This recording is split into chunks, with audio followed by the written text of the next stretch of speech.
Bonjour, everyone, and welcome to Day 33. Day 33 of the 100 Days of Narration Challenge. Wow, I am basically 1/3 of the way through this challenge, and that's a whole lot of crazy. That's a whole lot of crazy. Crazy. So, today's book, and again, this week is Terry Pratchett week. So Terry Pratchett week, Discworld. I had more to say, but then suddenly just dead in the head. So for today's book, I decided to read Feet of Clay, which is one of my favorite books from the Discworld series. They're all really my favorites that I've picked for this week. So yeah, but this one's special because it's about let's read the back of the book and while I gather my thoughts. There's a werewolf with pre-lunar tension in Ankh-Morpork, and a dwarf with attitude, and a golem who's begun to think for himself. But for Commander Vimes, head of Ankh-Morpork City Watch, that's only the start. There's treason in the air. A crime has happened. He's not only got to find out who done it, but how done it too. He's not even sure what they done. But as soon as he knows what the questions are, he is going to want some answers.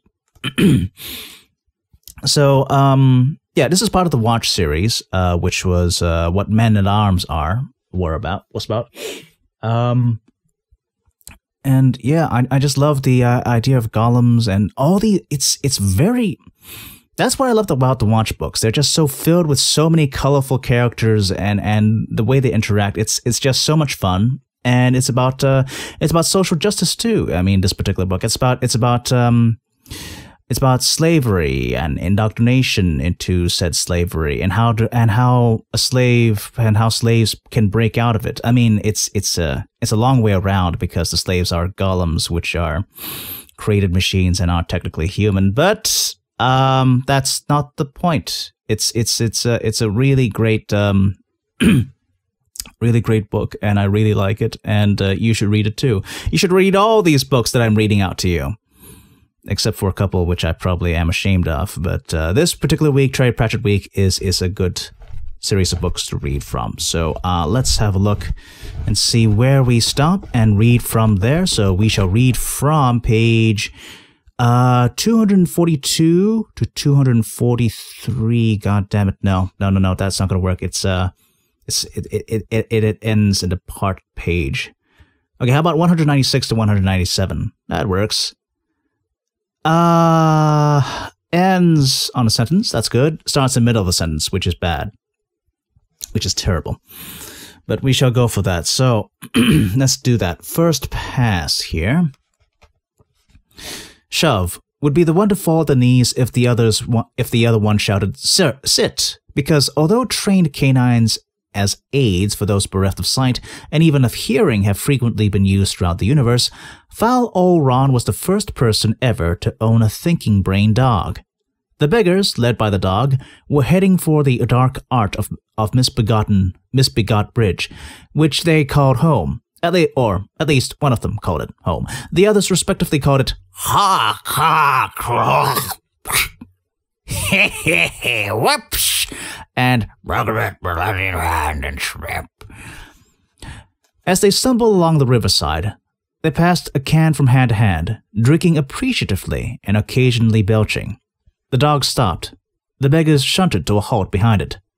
A figure came towards them along the riverside. Yeah. Ye gods, play! Whoops, whoops, Margaret. The beggars flung themselves against the wall as the pale figure lurched past.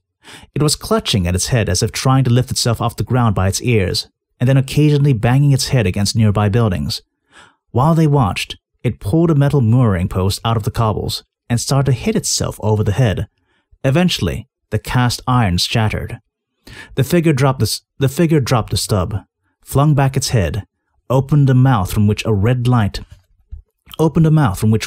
spilled, and roared like a bull in distress. Then it staggered on into the darkness. "There's that golem again," said Duckman. "The white one." I guess it's like that myself some mornings," said Arnold sideways. I know about golems, said Coffin Henry, spitting expertly and hitting a beetle climbing the wall 30 feet away. They ain't supposed to have a voice. Bang it, said Faloron. Dang the trigger for a bang and a fusion trip, 'cause the words on the other boots, see if it don't. He meant it's the same one we saw the other day, said the dog, after that old priest got topped. Do you think we should tell someone? Said the duckman. The dog shook its head. Nah, it said, we got a cushy number down here. No sense in spoiling it. The five of them staggered on into the damp shadows.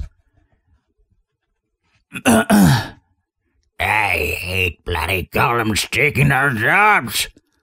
We ain't got no jobs. See what I mean? What's for supper? Bread and old books. Bloody strip, I says. I'm glad I've got a voice. I can speak up for myself. It's time you fed your duck. What duck? Oh, God.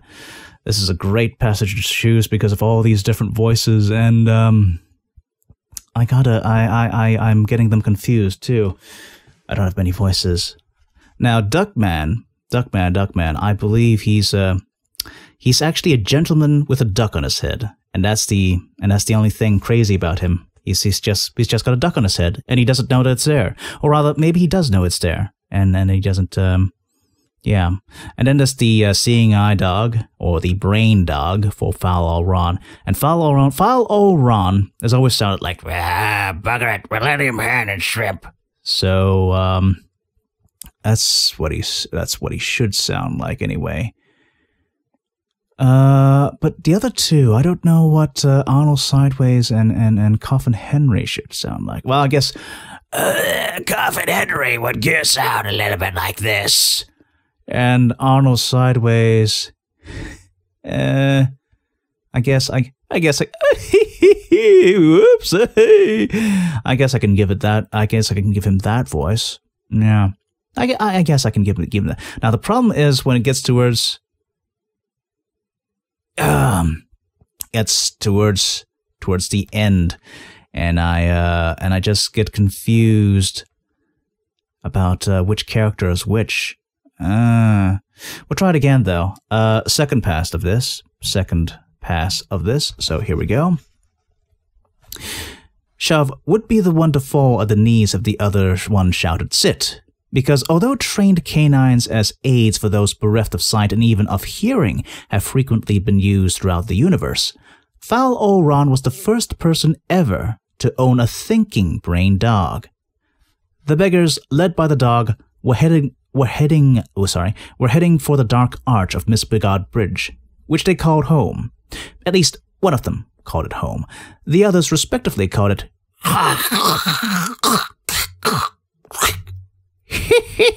whoops, and Bruggerette, Millennium Hat, and Shrimp. As they stumbled along the riverside, they passed a can from hand to hand, drinking appreciatively and occasionally belching. The dog stopped. The beggars shunted to a halt behind it. A figure came towards them along the riverside. Ye gods! Why? Whoops! Bruggerette! The beggars flung themselves against the wall as the pale figure lurched past. It was clutching at its head as if trying to lift itself off the ground by its ears, and then occasionally banging its head against nearby buildings. While they watched, it pulled a metal mooring post out of the cobbles and started to hit itself over the head. Eventually, the cast iron shattered. The figure dropped the stub, flung back its head, opened a mouth from which red light spilled, and roared like a bull in distress. There's no distress there, it's just distress. Then it staggered on into the darkness. There's that golem again, said the duckman. The white one. Hee, I get hits like that myself some mornings, said Arnold Sideways. I knows about golems, said Coffin Henry, spitting expertly and hitting a beetle climbing the wall 20 feet away. They ain't supposed to have a voice. Look at it, said Faloron. Dang the trigger for a hang and a fusel and strip, 'cause the worm's on the other boat. See if he don't.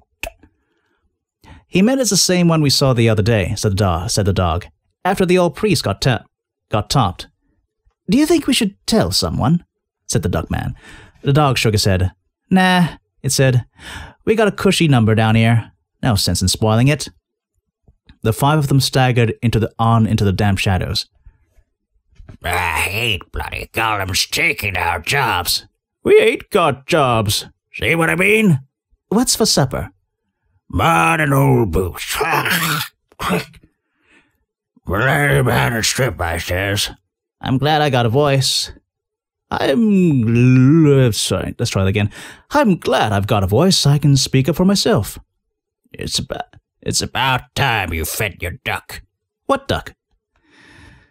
Yeah, it gets confusing towards the end when I don't know it. In the end, it doesn't really matter that much. I mean, there's a couple characters, and obviously, Follow Ron is going to say, Millennium Hand and Strip. And, you can tell it's Calvin Henry because he's spitting, and you can tell it's Duck Man because he mentions about what duck. But for the rest, it's just like, oh, it's juggling. It's juggling between different characters and not knowing which character is which. Yeah. Narration side is okay. Getting the character straight in my head and using the right voice at the right time, not okay. Calvin Henry and oh god, Follow Ron and Calvin Henry sound way too similar to each other. Way too similar to each other. And I'm using a silly voice for Arnold Sideways. And I'm pretty sure it's not meant to sound like that at all, but I guess I could try and give Calvin Henry a bit more of this sound. You know, more steady. And Follow Ron would be more down here kind of thing. And that could be a decent separation between the two, I guess. Yeah, we'll go with that. We'll go with that for the third pass. Try that again. Shove would be the one to fall at the knees of the other one if the other one shouted sit. Because, although trained canines as aids for those bereft of sight and even of hearing have frequently been used throughout the universe, Foul Old Ron was the first person ever to own a thinking brain dog.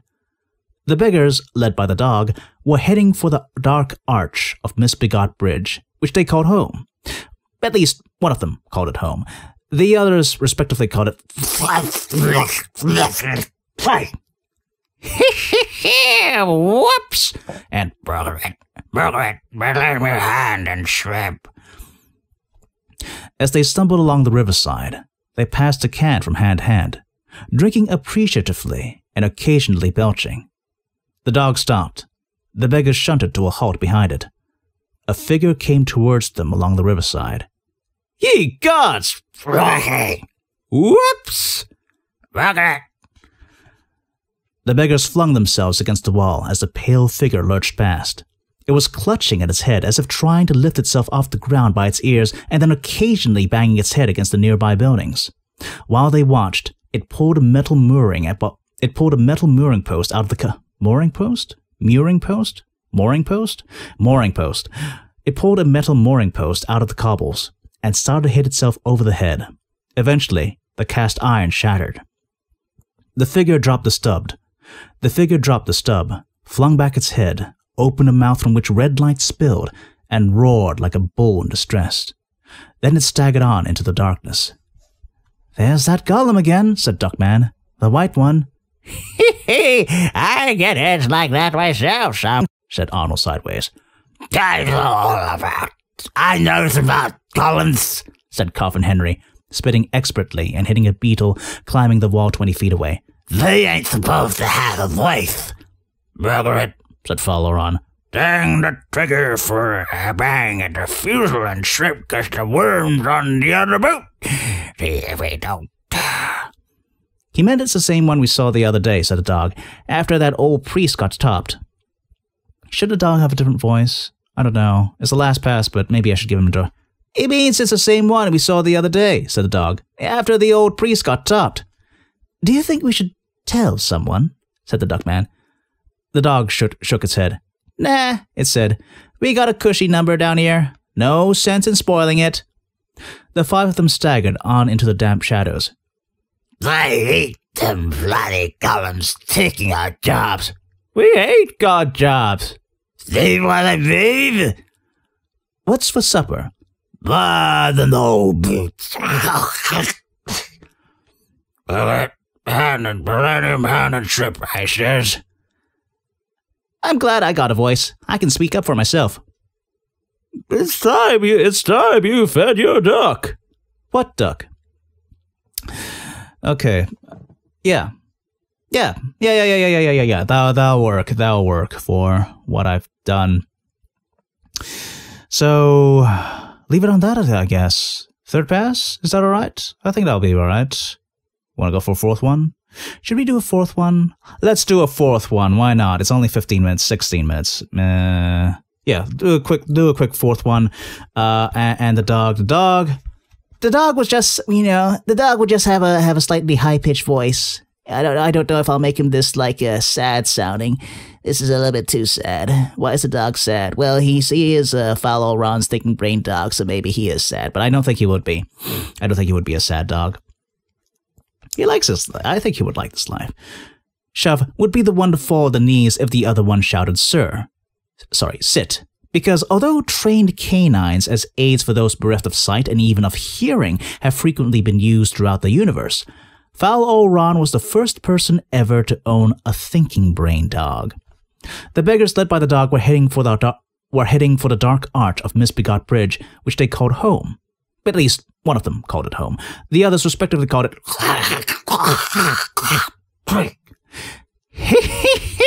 whoops and Margaret, Millennium Hand and Shrimp. As they stumbled along the riverside, they passed a can from hand to hand, drinking appreciatively and occasionally belching. The dog stopped. The beggars shunted to a halt behind it. A figure came towards them along the riverside. Ye gods, pray! Whoops! Margaret! The beggars flung themselves against the wall as the pale figure lurched past. It was clutching at its head as if trying to lift itself off the ground by its ears, and then occasionally banging its head against nearby buildings. While they watched, it pulled a metal mooring post out of the cobbles and started to hit itself over the head. Eventually, the cast iron shattered. The figure dropped the stub, flung back its head, opened a mouth from which red light spilled, and roared like a bull in distress. Then it staggered on into the darkness. There's that golem again, said the duckman. The white one. I guess it likes that myself sometimes. Some mornings, said Arnold sideways. Try those about golems, said Coffin Henry, spitting expertly and hitting a beetle climbing the wall 20 feet away. They ain't supposed to have a voice. Margaret, said Ron. Dang the triggers for hanging on the fuseled and shrimp cast there's worms on the other boat. See if we don't. You meant it's the same one we saw the other day, said the dog. After the old priest got topped. Do you think we should tell someone? Said the duckman. The dog shook its head. Nah, it said. We got a cushy number down here. No sense in spoiling it. The five of them staggered on into the damp shadows. I hate bloody golems taking on jobs. We ain't got jobs. See what I mean? What's for supper? More than old boots. Millennium Hand and Shrimp, I says. I'm glad I've got a voice. I can speak up for myself. It's time you fed your duck. What duck? Yeah, switching between voices in the end. Not really my particular speciality. Yeah, I just keep getting confused. Okay, who should be talking right now? Oh no, no, wait, no, and then I get very confused. I guess that's a skill I need to build up as well. Maybe next time I'll do 100 days of multiple characters talking challenge. Yeah. Yeah, that'll be good, actually. That'll be very good. All right, so that was day... Oh, God. I had a brain fart. Day 33. Sorry, geez. Day 33 of the 100 Days of Narration Challenge, and that was Feet of Clay by Terry Pratchett. We're getting very close to the end of Terry Pratchett week now. Tomorrow is going to be the last Terry Pratchett book. I might do another week of this, actually, because I have so many freaking Terry Pratchett books, and I'm actually running out of other books as well. Most of my bookshelf is Terry Pratchett. I really, really love his books. And if you love reading, you should be reading Terry Pratchett stuff as well, because it's really, really great and stuff. So yeah, day 33 down, tomorrow, day 34.